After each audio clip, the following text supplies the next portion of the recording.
এক লোক হাত উঠাইয়া গাড়িতে উঠছে, বাসে উঠছে। বাসেও খুব দামি বাস, সোহাগ, বড় মানের গ্রিন লাইন টাইপের এসি গাড়ি। উনি উঠার পরে কই যে ভাই উঠা তো গেলাম, আমার একটু সমস্যা, আপনাদের গাড়ির ভিতরে কোনো টয়লেট আছে নাকি? কন্ট্রাক্টর কয় বোকা কোথাকার, বাসের ভিতরে টয়লেট থাকে? কয় যে আমি একটু আগে বিয়ের দাওয়াত খেয়ে আসছি, আমার নিম্নচাপ শুরু হয়েছে। কন্ট্রাক্টর বলে যত নাম্বার নিম্নচাপ হোক গাড়ি থামানো যাবে না একেবারে কমলাপুর না যাওয়া পর্যন্ত। তো ড্রাইভার কইটা এমন করে কা চালাইতে আমার গাড়ি ডিস্টার্ব হয়, এটার পিছনে পাঠাই দে। ড্রাইভার মনে করছে বমি টমি করবো আর কি, পলিথিন 4-5টা ধরাই দিছে। উনি পিছনে গিয়ে দেখে মাশাল্লাহ সিট 4-5টা খালি আছে।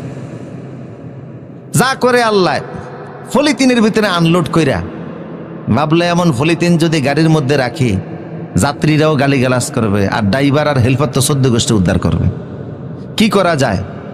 আস্তের উপরে কাছাকাছি আইসা জালনাটার খুইলা জালানার ফাঁক দিয়া পলিথিনটারে ফেলে দিব। ভাবতেছে এমন পলিথিন রাস্তায় ফেললে তো পাবলিক গালিগালাজ করবে, একটু ইনভেস্ট করি। পকেটে ছিল সাদা রুমাল, বিয়েতে যাওয়ার আগে কিনে নিয়ে গিয়েছিল। ওই সাদা রুমাল দিয়ে পলিথিনটারে সুন্দর করে ফেসাইছে। এখন আর পলিথিন দেখা যায় না, চারদিকে রুমাল। রাস্তার উপর ফেলে দিছে। পিছনে ছিল এক মোটর সাইকেলওয়ালা। উনি কয় কি রে এত সুন্দর সাদা কাপড় পেছানো, বাসের তনে বসছে, মনে হয় ভুল করে কেউ কোনো মাল ফালাইয়া গেছে। আল্লাহ কপাল যদি ভালো হয় এইরকম মালই পাওয়া যায়।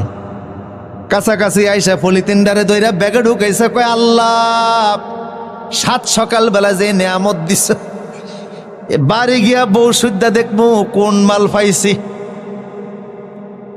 লোভ আমাদের এখন এত বাড়া বাড়ছে, রাস্তার পায়খানাও নিরাপদ না। এত বেশি করে খাওয়া, মনে রাখবা প্রত্যেকটা খানার হিসাব দুনিয়াতেও হবে আখিরাতেও হবে।